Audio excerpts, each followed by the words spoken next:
다시 한번 고백합니다. 모든 이름 위에 뛰어난, 모든 이름 위에 뛰어난 이름 예수는 주, 예수는 주. 모든 무릎 꿇고 경배를 드리세. 예수는 만유의 우리 주님을 향하여서 예수는 주, 예수는 주. 온 천하 만물을 얼어 그 보좌 영광을 돌리세. 예수, 예수, 예수는 다시 한번 모든 이름 위에, 모든 이름 위에 뛰어난 이름 예수는 주, 예수는 주. 그분 앞에 모든 무릎 꿇고 경배를 드리세. 예수는 만유의 아멘. 예수는 주, 예수는 주, 예수는 주. 온 천하 만물을 얼어 그 보좌 영광을 돌리세. 예수, 예수, 예수. 우리가 예배하는 그 주님. 예수는 주, 예수는 주. 온 천하 만물을 얼어 그 보좌 영광을 돌리세. 예수, 예수, 예수는 주. 우리 소리 높여 송축하리라. 하리라. 화목해 하신 주. 나의 모든 죄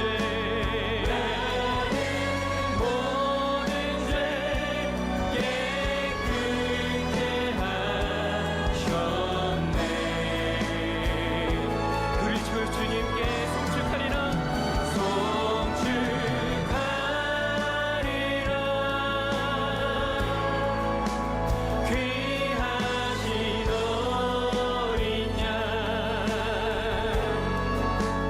모두 전하고 모두 외치리라. 다시 한번 우리 마음의 중심에 고백을 드리며 하나님 어린 양, 하나님 어린 양 독생자 예수 날 위해 죽으신 주님. 그 주님의 은혜를 찬양합니다. 주신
자, 오늘 본문은 예수님이 제자들과 이별할 시간이 가까우는 시점에 이제 종말에 대한 예언을 이제 하고 있는 본문입니다. 지난주에 이어서 우리가 살펴보는데요.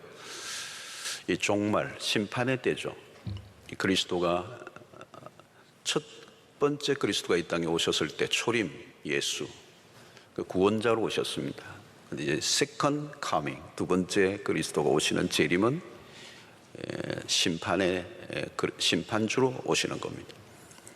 역사의 모든 걸 종결하고 악을 심판하고 마귀를 완전히 멸하고 하나님의 나라가 완성되는 시점을 우리는 이제 종말로 보는 것입니다. 이것이 모두가 하나님의 시나리오죠. 모든 역사가 하나님의 주권 아래서 돌아가고 있습니다. 그래서 역사를 마감하고 새로운 역사를 시작하는 그 모든 일을 하나님이 행하십니다. 지금은 우리가 종말의 때라고 얘기합니다.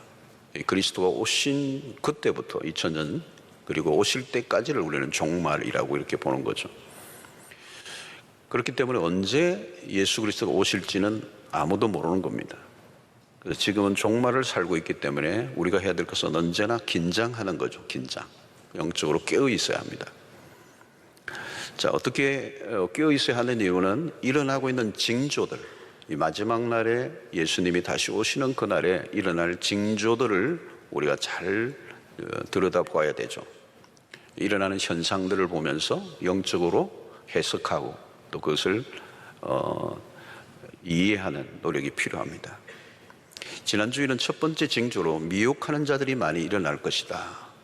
그래서 예수님이 십자가를 지고 부활 성천하신 이후에도 1세기에도 이 이단들, 사이비들, 거짓된 그리스도들이 많이 일어났습니다. 지금도 여전히 많이 일어나고 있습니다. 종말의 특징입니다. 자, 오늘은 다른 징조들인데요. 난리와 난리의 소문이 들린다 그랬습니다. 종말에 대한 루머들이 많이 떠돌아다닌다는 겁니다. 그래서 사람들을 혼란스럽게 만든다는. 요즘도 루머들은 이 인터넷이 있으니까 굉장히 빠르죠. 파급력이, 전파력이 굉장히 높습니다. 요즘 한국발 오징어 게임이 3시간에 지구촌에 퍼지잖아요. 이 떠도는 소문들을 우리가 분별을 해야 합니다. 루머들을 통해서 혼란과 무질서 속에 빠질 수 있기 때문에 주의하라는 거죠. 자, 난리도 난리지만 난리의 소문이 더 사람들을 혼란스럽게 한다는 겁니다. 코로나 팬데믹으로도 다양한 루머들이 떠돌았습니다. 지금도 각종 괴담들이 있어요. 그러니까 그게 믿을 수 있는지 없는지 분별하는 것들이 필요한 것입니다. 자, 오늘 8절부터 세 가지 징조가 나타나는데요.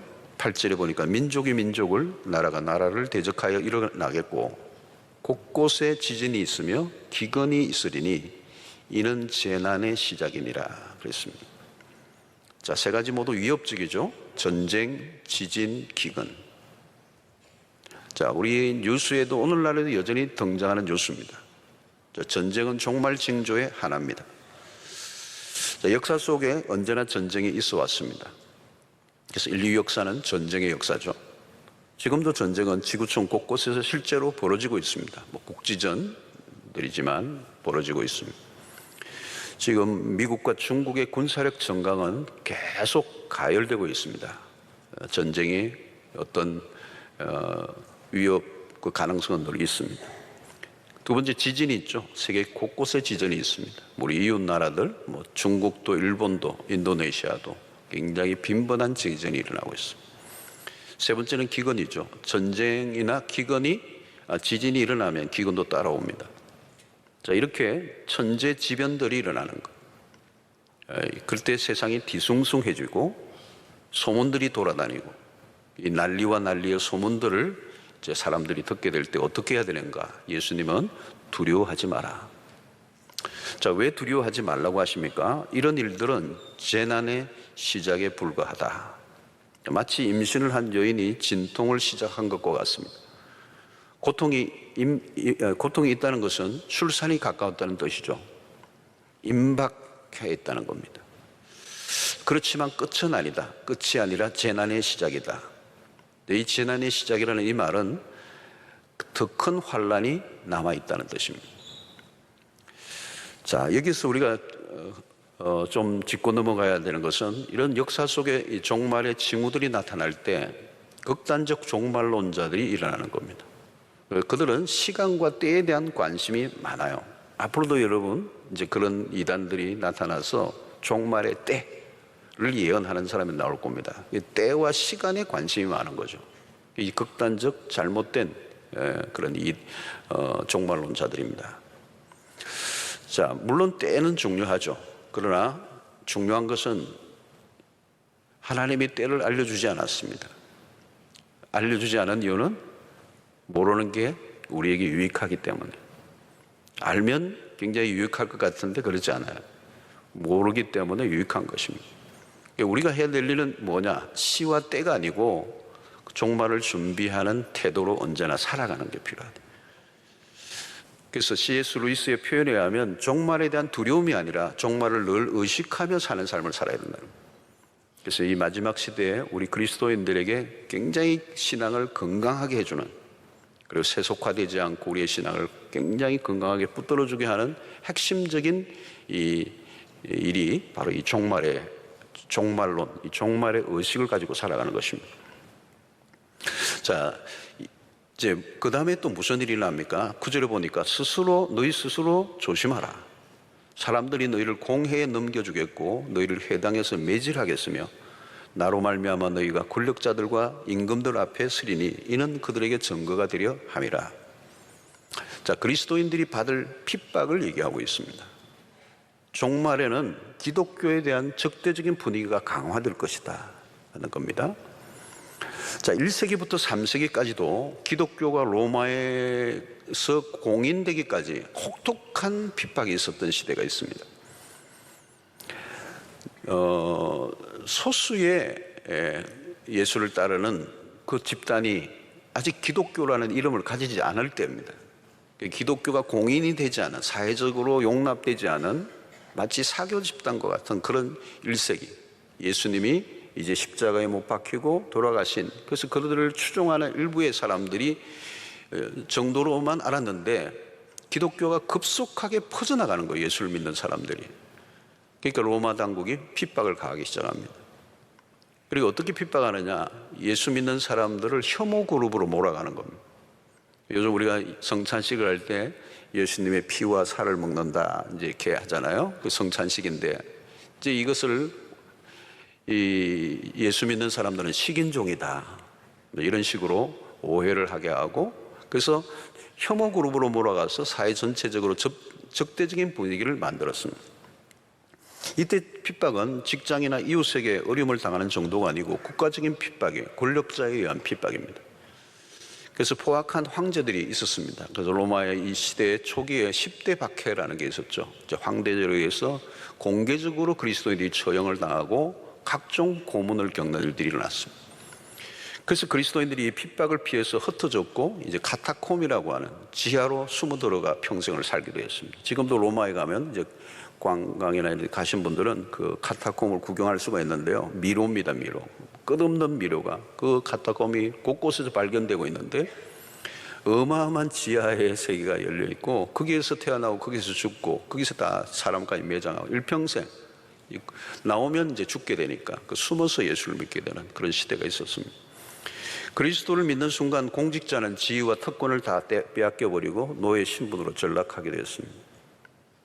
여러분, 이 21세기 지금도 마찬가지예요. 북한도 마찬가지입니다. 그런 지하의 교회, 북한도 신실한 그리스도인이 지금 있습니다. 정보에 의하면. 그리고 붙잡히면 감옥에 가고 처형을 당하고 죽기도 하는 일들이 일어나고 있습니다. 그리고 세계 곳곳에 예수를 믿기 때문에 핍박을 당하고 순교를 당하는 역사는 21세기에도 계속 일어납니다. 지금도 이 무슬림 지역이 마찬가지. 자, 여러분, 우리가 지금은 편안하게 예수를 믿고 있지만 무슨 일이 벌어질지는 아무도 몰라요. 예수를 믿는다는 것이 결코 만만하지 않은 때가 얼마든지 올 수 있다는 것을 오늘 여기 성경에서 말씀하고 있습니다. 그래서 마지막 시대의 신앙을 지키는 일이 쉽지 않아요. 힘들어지면 어떻게 되죠? 많은 사람이 믿음을 저버리게 된다.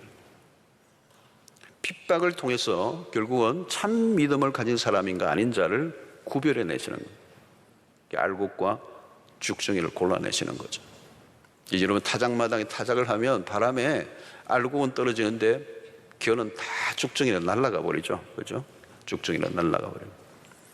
자, 이게 심판의 날에 심판이 이르는 그리스도가 오실 때에 일어나기 직전에, 오시기 직전에 일어날 일들이라는 거예요. 핍박이 일어나는, 시련의 바람이 혹독하게 불어날 때 우리가 가지고 있는 믿음의 진가가 드러날 것인가. 자, 이것입니다. 자, 또 다른 징조들이 나오는데 가정 안에서 일어납니다. 12절에 형제가 형제를, 아버지가 자식을 죽는 데에 내주며 자식들이 부모를 대적하여 죽게 하리라. 가정의 붕괴입니다. 부모와 자식 간에 또 형제 간에 일어나는 배신들. 자, 이게 종말에 일어난 징조인데요. 특별히 이것은 믿음을 가진 사람들이 믿지 않는 가족들에 의해서 받게 될 시련을 말하는 겁니다. 본래 가족이라는 개념은 돌봄의 대상이고 힘들고 지쳐 있을 때 피할 곳이 가정인데 신앙적 이유로 마지막 때 보호가 아니라 핍박의 대상이 될 수 있다. 그게 가정 안에서 일어난다. 마태복음 10장 35절 36절이죠. 예수님이 이렇게 얘기합니다. 내가 온 것은 사람이 그 아버지와 딸이 어머니와 며느리가 시어머니와 불화하게 하려 함이니 사람의 원수가 자기 집안 식구니라. 자, 예수를 따르려고 하면 가족들과 헤어지라는 말이 아닙니다. 이건 우선순위의 문제예요. 어떤 순간이 오면 마지막 때 하나님에 대한 전적인 충성을 해야 할 때, 하나님인가 가족인가, 이 양자의 택일이 오는 마지막 때의 어떤 선택의 기준에 전적인 하나님에 대한 충성을 선포할 때 가족으로부터 배신을 당할 수 있다는 거예요. 이제 믿는다는 이유 때문에 가정에서도 시련을 받는다. 자, 이렇게 우리가 전체적으로 얘기하면 기독교 역사는 고난과 피의 역사입니다. 2000년의 기독교 역사에서는 피 위에 수없는 사람들이 순교를 당하면서 믿음을 지켜내므로 2000년의 역사 속에 기독교가 오늘 우리에게까지 온 거예요. 한국도 여러분, 우리가 이렇게 초창기에는 많은 순교의 피가 있습니다. 많은 선교사들, 또 많은 믿음의 선배들이 생명을 바쳤죠. 뭐 공산당들에 의해서 죽기도 하고, 때로는 일제시대 신사 참배를 거부하여 죽기도 하고. 그래서 이런 핍박이 있었지만 2000년의 역사 속에 왔던 것은 핍박을 당할수록 하나님의 사람들은 더 강해졌다는 것.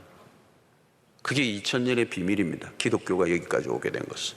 어디에나 환대받지 못하고 그리고 핍박을 받았던, 그러나 다시 일어난 것은 복음의 능력이다.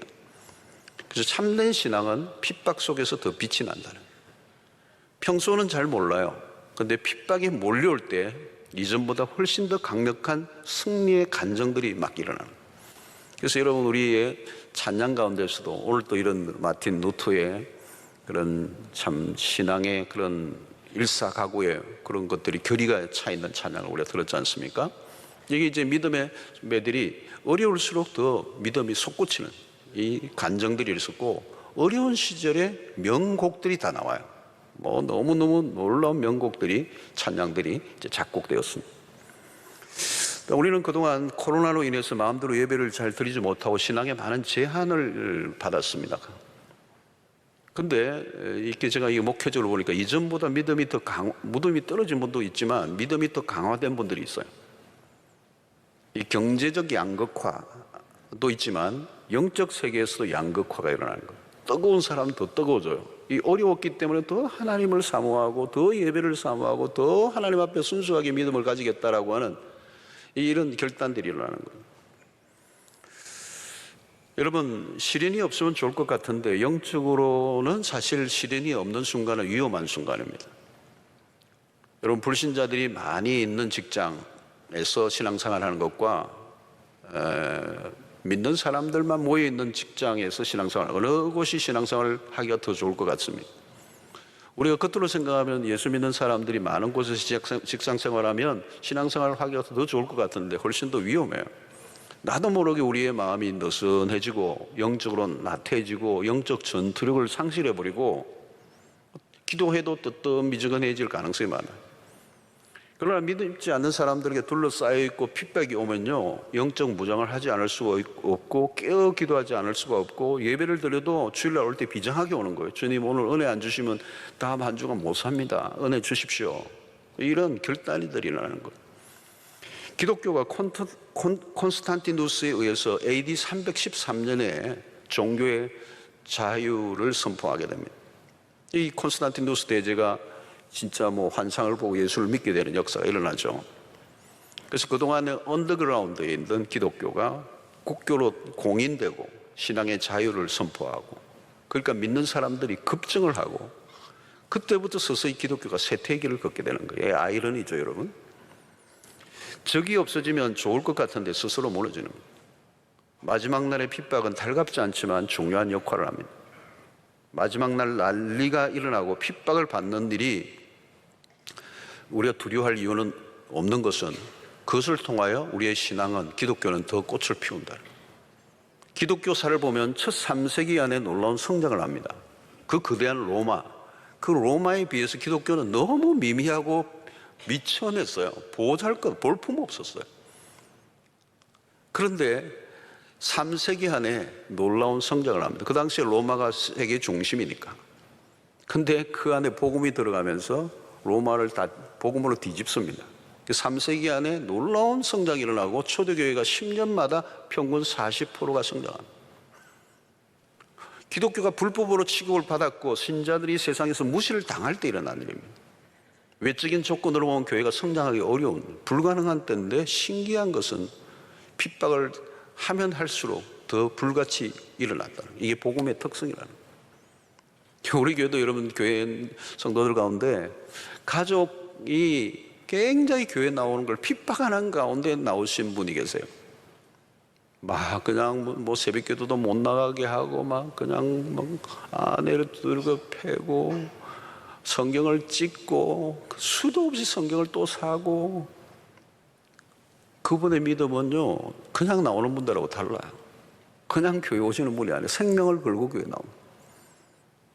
그분들이 그 환난을 통과하면서 그 복음을 경험하는 거예요. 하나님이 지키시고 이기게 하시는, 결코 시련 때문에 무너지지 않고 환난의 바람이 불수록 더 뜨겁게 일어나는. 그래서 우리의 믿음의 백성들을 하나님이 끝까지 그 주님의 손에 붙드시고 그들을 지키시고 인도하시는 것을 이제 경험하기 때문에 두려워할 필요가 없다는 거예요. 하나님이 이기게 하신다는 거예요. 자, 오늘 그 다음에 매우 중요한 징조가 하나 있습니다. 오늘 10절인데요. 마지막 종말의 징조인데 10절에 또 복음이 먼저 만국에 전파되어야 할 것입니다. 자, 이 구절과 병행 구절이 마태복음 24장 14절입니다. 이 천국 복음이 모든 민족에게 증언되기 위하여 온 세상에 전파되리니 그제야 끝이 오리라. 이 마태복음 24장 14절이 굉장히 중요한 구절입니다. 그래서 마, 이사, 일사 기억을 잘 하시기 바랍니다. 이 구절이 말세, 마지막 종말을 여는 키예요. 뭐예요? 오늘 여기 보니까 이 천국 복음이 모든 민족에게 증언되기 위하여 온 세상에 전파되리니. 그러니까 종말은 복음 증거와 연결이 됐다는 거예요. 복음이 모든 민족에게로 전파될 때 그때 끝이 온다는 거예요. 그런데 여러분 이게 지금 선교계에서는 이미 지금 오늘날은 통신수단 그리고 교통의 수단까지 발달되어서 이제는 거의 모든 부족에게까지 다 들어갔어요. 이제 얼마 남지 않았어요. 거의 다 전해졌다고 봐도 과언이 아닌 시대를 우렸어요. 이전만 해도 언어는 있는데 말은 있는데 문자가 없는, 그래서 성경을 가질 수 없는 부족들이 꽤 많았습니다. 3,000여 이상의 부족이 있다고 위클립이나 이런 선교단체에서는 얘기를 해요. 그런데 그것은 벌써 오래됐습니다.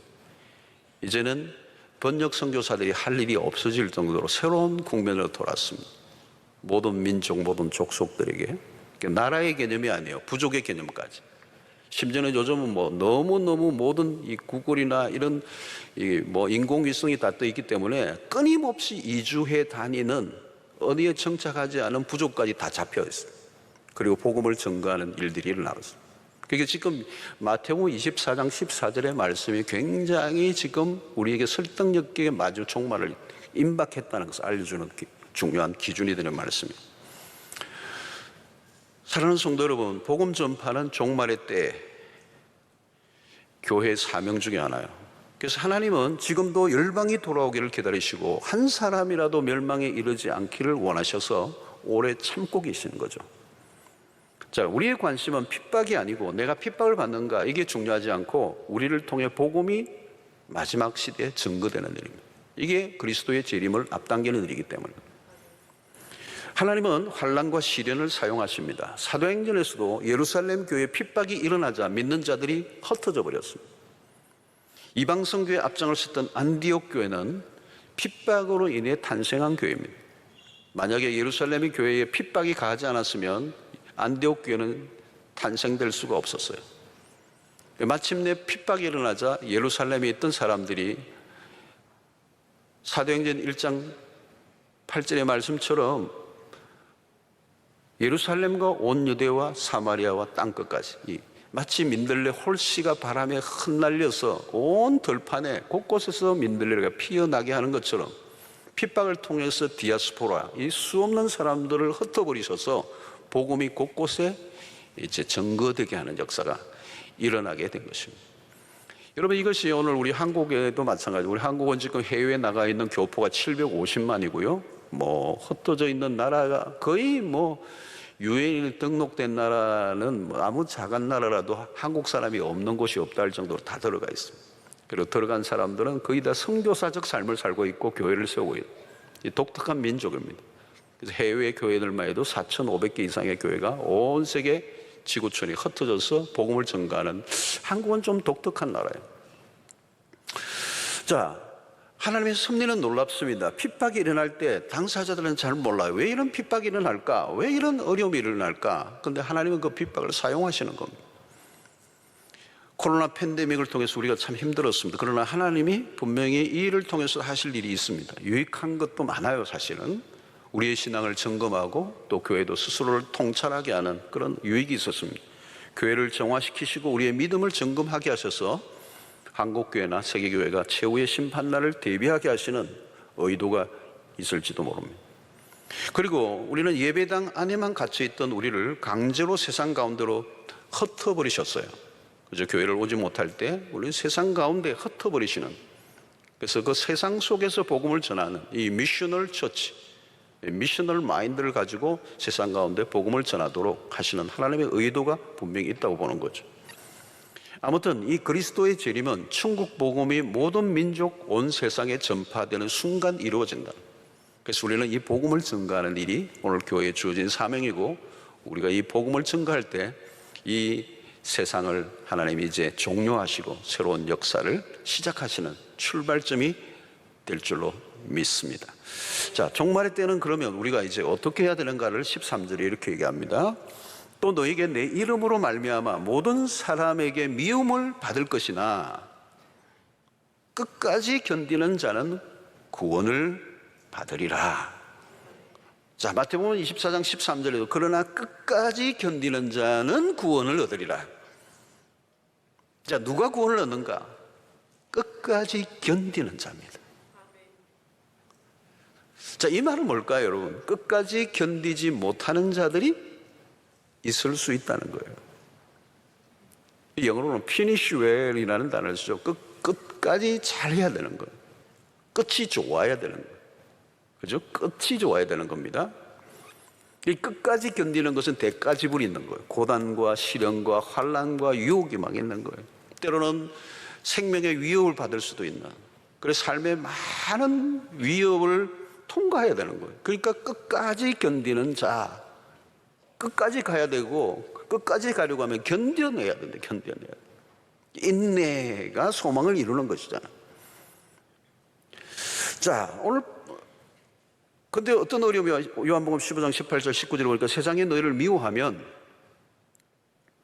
너희보다 먼저 나를 미워한 줄 알라. 예수님이 하신 말씀이에요.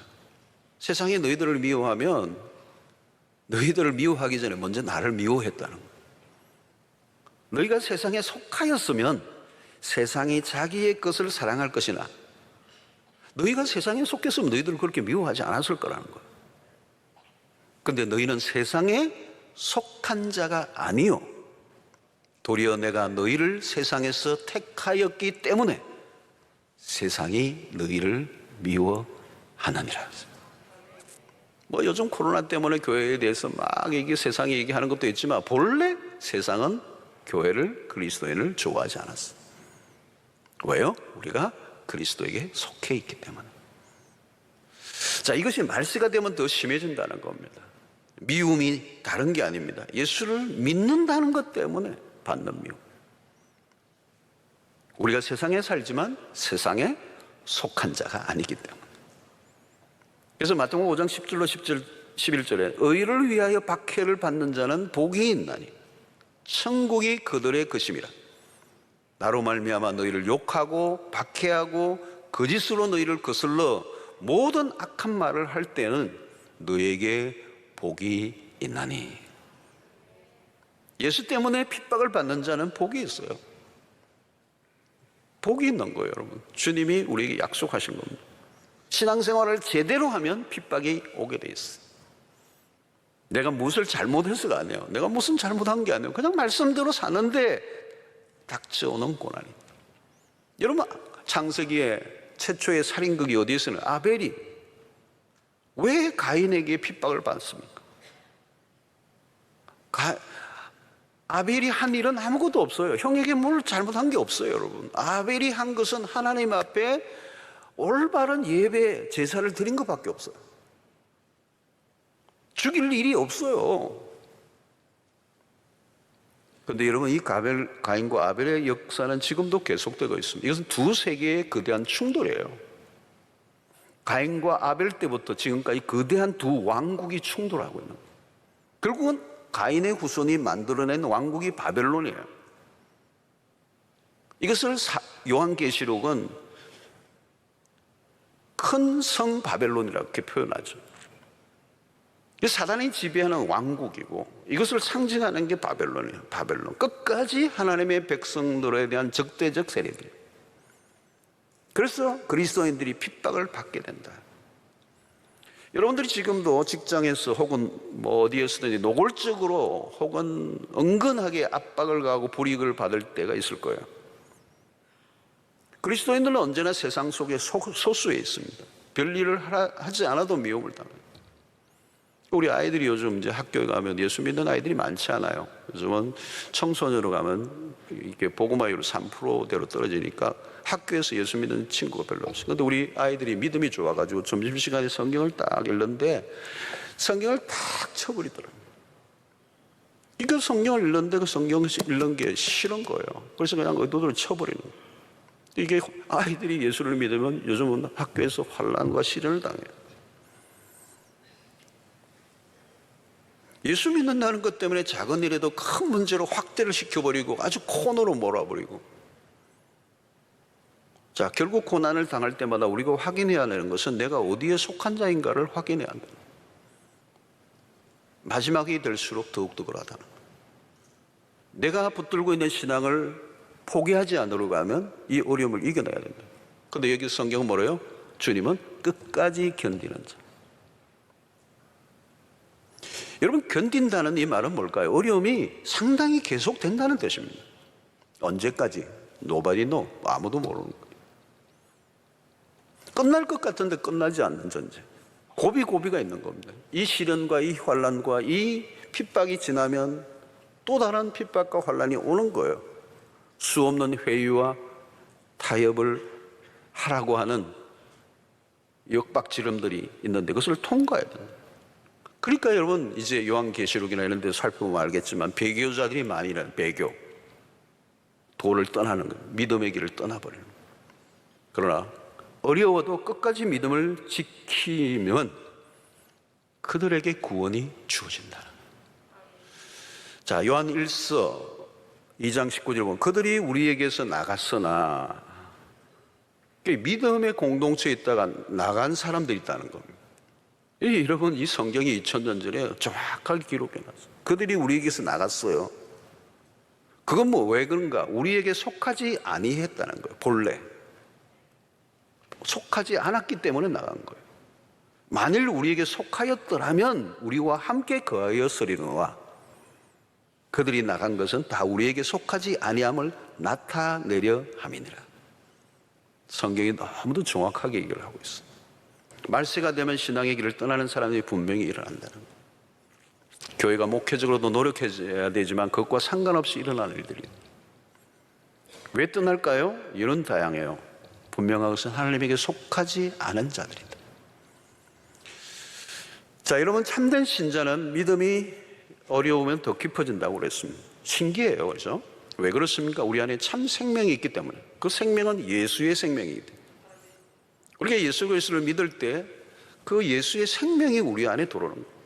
그 생명은 죽음의 힘을 이겨내는 참 생명이고 꽉 찬 생명이에요. 그 생명이 어마어마하게 강력하기 때문에. 그래서 여러분, 똑같은 나무인데 어떤 나무는 물을 주니까 물을 주고 햇빛이 나니까 막 자라나요. 그런데 어떤 나무는 죽어버리고 썩어버리고 시들어요. 왜요? 하나는 생명이 있고 이거는 생명이 없는 거예요. 똑같이 물을 주고 똑같이 햇빛이 비추는데 다른 결과가 가져오는데 그 안에 무슨 생명을 갖고 있느냐. 여러분, 우리가 예수를 믿을 때 주어진 생명은 그냥 생명이 아닙니다. 영원한 생명이라는 거예요. 그 생명은 질이 전적으로 다르다. 우리는 시련과 핍박의 시대가 올 것입니다. 그 고비를 넘겨야 합니다. 그리고 핍박이 몰아닥칠 때 끝이라고 여기면 안 돼요. 그것으로 끝나는 싸움이 아니라는 겁니다. 산모가 고통을 할 때는 죽을 것 같아요. 진통이 심해질수록 새로운 생명의 탄생이 가까워져 왔다는 것을 말합니다. 고통의 순간에는 그 시간이 그렇게 길게 여겨져요. 힘들어요. 그러나 곧 새로운 생명이 태어날 때 그 기쁨은 말로도 할 수 없는. 그 순간 때문에 여인은 상고를 견뎌냅니다. 그 기쁨이 크기 때문에. 그리고 그게 한 2, 3년 지나니까 완전히 잊어버리고 둘째 아이를 갖게 됩니다. 우리가 그렇습니다. 진통은 이미 시작되었어요. 믿음의 길은 험해요. 앞으로도 험할 것입니다. 끝이 다가오고 있다는 신호입니다. 조금만 더 견뎌야 합니다. 십자가의 고통의 극치는 부활의 아침과 맞닿아 있습니다. 그러므로 지금 우리가 어떤 형태로든 고통을 당하고 믿음 때문에 시련을 겪고 있다면 오히려 감사하십시오. 내가 지금 하나님께 속한 자로서 믿음의 길을 제대로 걷고 있다는 증거가 되는 것입니다. 마지막 날 환란이 강력할수록 구원의 완성은 그만큼 가까워지고 있습니다. 그때 맛볼 기쁨은 우리의 상상을 넘어서는 것입니다. 그러므로 여기서 참어라, 견뎌라 라는 말은 무조건 참으라는 얘기가 아니에요. 참아야 할 이유가 있는 거예요. 간혹 내가 참고 기다렸는데 내가 기대한 것과는 전혀 다른 것 혹은 아무것도 없다면 그것을 우리는 거짓 희망이라고 말합니다. 그리고 희망 고문이라고 얘기합니다. 그리스도 안에서 우리에게 주어지는 소망은 참된 것입니다. 우리가 소망할 것을 소망하고 있다는 거죠. 마지막이 중요합니다. 아무리 잘해왔다 해도 끝맺음이 모든 것을 결정할 것입니다. 그러므로 이 마지막 시대에 우리는 어떻게 해야 될까요? 매우 중요한 것은 좋은 공동체에 속해 있어야 합니다. 여러분, 믿음의 이 길을 걸어갈 때 너무 힘들기 때문에 1세기의 교회의 성도들도 마찬가지, 모이기를 피하는 어떤 사람들의 습관과 같이 하지 말고 오히려 그날이 가까울수록 더 모이기를 힘써서 사랑과 선행을 서로 격려하는 공동체. 그래서 믿음의 사람들이 서로를 격려해주고 서로 지지해주고 서로 인정해주는 것, 이게 필요한 겁니다. 그래서 우리의 사랑방이 그 역할을 하고 있고, 좋은 공동체가 이 험난한 마지막 때의 고난을 이겨가는데 함께 서로 격려하는 일이, 그리고 서로 기도해주는 일이 끝까지 승리하게 하는 일에 매우 중요한 열쇠가 되는 거죠. 두 번째는 개인 신앙을 확인해야 합니다. 아무리 좋은 공동체에 속해 있다고 그게 전부가 아닙니다. 결국은 하나님 앞에서 받는 심판은 개인적인 것입니다. 하나님 앞에 섰을 때 수영록에 다녔는데요, 아무 상관없습니다. 내 신앙을 하나님이 확인하게 해주십니다. 그러므로 여러분, 누구 탓하거나 교회 탓 안 통합니다. 여러분, 다른 사람들을 보고 시험에 들지 마세요. 다른 사람 염려하지 마세요. 들 이유도 없어요. 다른 사람의 연약함이나 실수를 보고 뭐냐고 열낼 필요도 없어요. 자기 자신을 살피는 기회로 삼으시면 돼요. 중요한 것은 내가 하나님 앞에서 바로 서 있는가. 우리의 신앙의 진정성을 확인해야 된다는 거예요. 세 번째는 깨어 있어야 돼요. 혼탁한 시대에 여러분들의 신앙의 상태를 늘 돌아보고 깨어 있어야 합니다.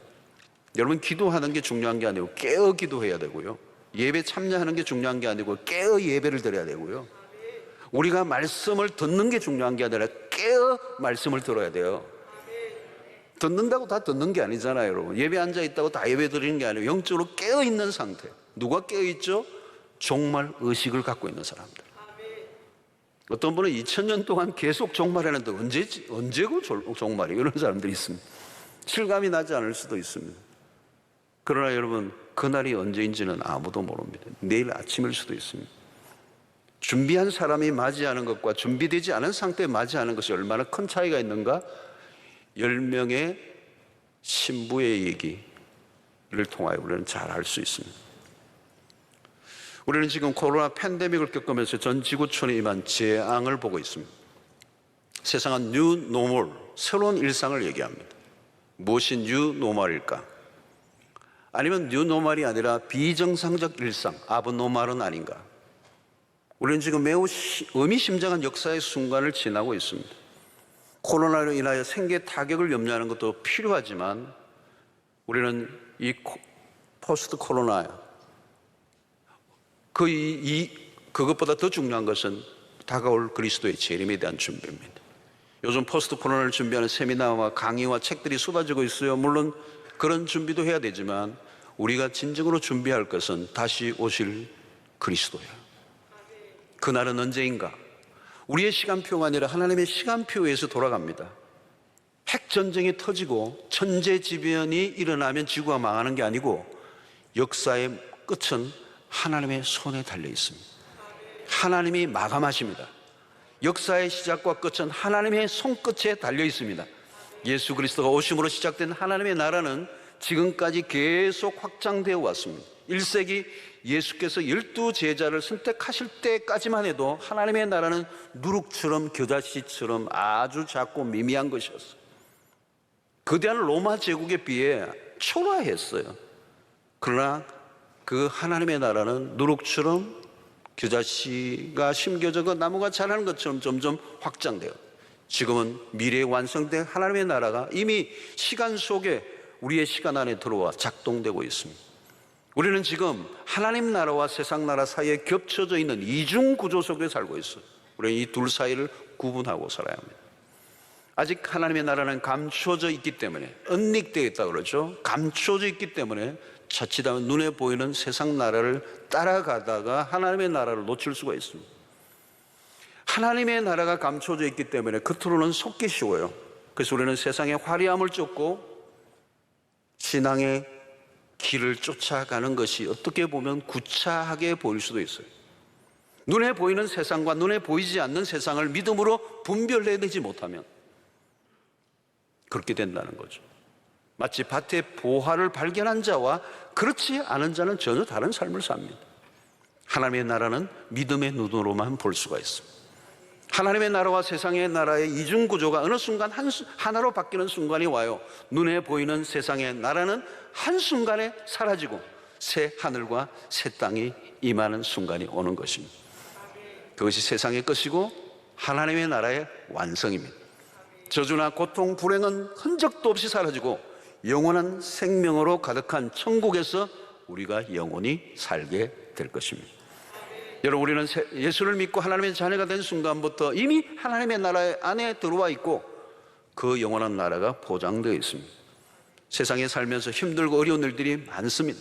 앞으로도 우리는 우리의 신앙의 여정이 결코 꽃길은 아니에요. 그러나 주님은 아무리 핍박이 몰려와도 끝은 아니라고 말씀하십니다. 그렇습니다. 모든 것이 끝난 것 같아 보여도 끝은 하나님의 수중에 있습니다. 우리를 죽일 것 같은 일들이 닥쳐도 끝은 하나님이 지고 계시기 때문에 우리는 여전히 그분만을 바라보고 의지하며 나아가야 될 줄로 믿습니다. 믿음의 길을 걷다 보면 힘에 버거울 때도 있어요. 억울할 때도 있어요. 내가 세상에서 늘 뒤처지는 것 같아 보여도 낙심하지 말라는 것. 그 환난과 시련을 통과하고 하나님의 인정을 받고 우리의 믿음의 그 연단들이 끝이 나면 소망이 이루어지는 그날이 오게 될 줄로 믿습니다. 요한복음 16장 33절의 말씀, 주님이 이렇게 제자들에게 마지막 당부하시는 것, 십자가에 치시기 직전에 이것을 너에게 이르는 것은 너희로 내 안에서 평안을 누리게 하려 함이라. 세상에서는 너희가 환난을 당하나 담대하라. 내가 세상을 이기었노라. 승리의 날이 올 줄로 믿습니다. 오늘 우리가 믿음의 눈을 놓치면 이 세상의 나라가 전부인 것처럼 여길 때가 있습니다. 눈에 보이는 게 전부인 것처럼 여길 때가 있습니다. 그러나 여러분, 구원이라는 것은 영원한 것. 그래서 우리는 이 종말론을 바라보면서 날마다 우리가 해야 될 것은 영원한 것을 붙잡아라는 거죠. 영원한 것을 추구하라는 거예요. 하나님의 나라만 영원한 것이다. 언젠가는 우리의 눈에 보이는 가시적 모든 것은 다 사라지는 날이 올 것이다. 우리가 매일 물어야 돼요. 내가 붙잡고 집착하고 있는 거, 이게 도대체 영원한 것인가? 영원하지 않으면 잊어버 있어요. 때로는 내가 너무너무 그것을 잃어버려서 너무 안타까워하고 절망하고 있는 분이 있습니까? 영원하지 않는 것이라면 깨끗이 잊으세요. 포기하세요. 그것은 우리가 영원히 붙들 수 있는 것들이 아니에요. 우리가 영원히 소유할 수 있는 것은 하나님의 나라입니다. 그 나라를 바라보고 이 세상에서는 때로는 미천해 보이고 자랑할 것이 없고 때로는 이 세상의 것들을 다 빼앗겨도 마지막 날 우리에게 주어질 그 구원을 바라보며 끝까지 견디고 소망의 인내를 다하는 여러분들 되시기를 주의 이름으로 축원합니다. 하나님 아버지, 오늘 우리에게 주신 말씀을 붙잡고 이 마지막 시대, 종말의 때, 주님이 오실 날이 가까운 이때 깨어 믿음으로 승리하는, 그래야 마지막 날 구원의 완성에 다 참여하는 복된 은혜를 허락하여 주시옵소서.